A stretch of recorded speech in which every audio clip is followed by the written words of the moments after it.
magpakabit, punta lang kayo dito sa Marjo. Solid magkabit. Alright.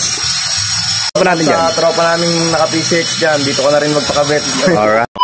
What's up guys, this is Marjo Accessories and Mufflers at meron nga tayo ditong Yamaha Sniper 155 at mag-upgrade siya ng full exhaust.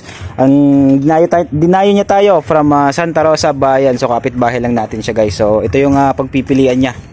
Okay, so abangan nyo magiging finish output niyan, pagpipilian niya yan. Syempre magsasound check tayo ng tatlong yan guys. Okay, so Yamaha Sniper 155 from Santa Rosa Bayan, so abangan nyo guys. Alright, so shoutout Boss Pipoy. Yun. Ayan sila boss. Okay. So meron pang isa oh. Okay, so mamaya magsa-shoutout si Bossing. Okay? Pakikilala natin siya. Meron tayong twist sa video natin. Moments later. What's up guys? Meron tayo ditong Yamaha Sniper 155 nag-upgrade ng full exhaust. Ang kinabit natin dito ay Yoshimura Burnt Blue Carbon Tip. Sound check tayo without silencer. Pakinggan natin kung gaano to kasolid guys.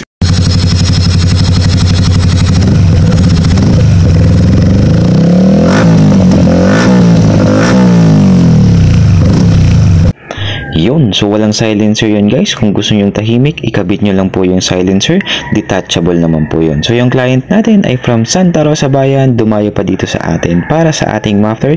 Pakinggan natin ang kanyang feedback. Si Sir Ross, sir, ano pong masasabi mo dun sa ikinabit nating muffler? Pag gusto nyo magpakabit, punta lang kayo dito sa Marjo. Solid magkabit. Alright.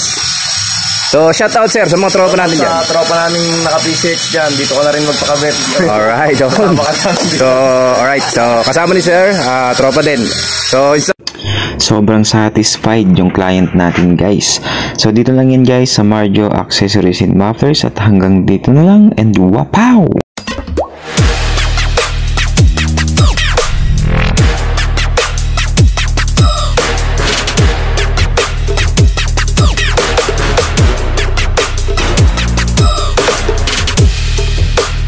Okay sir, ingat!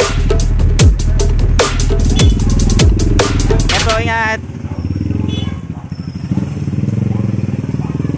Kaya, tapos na ho.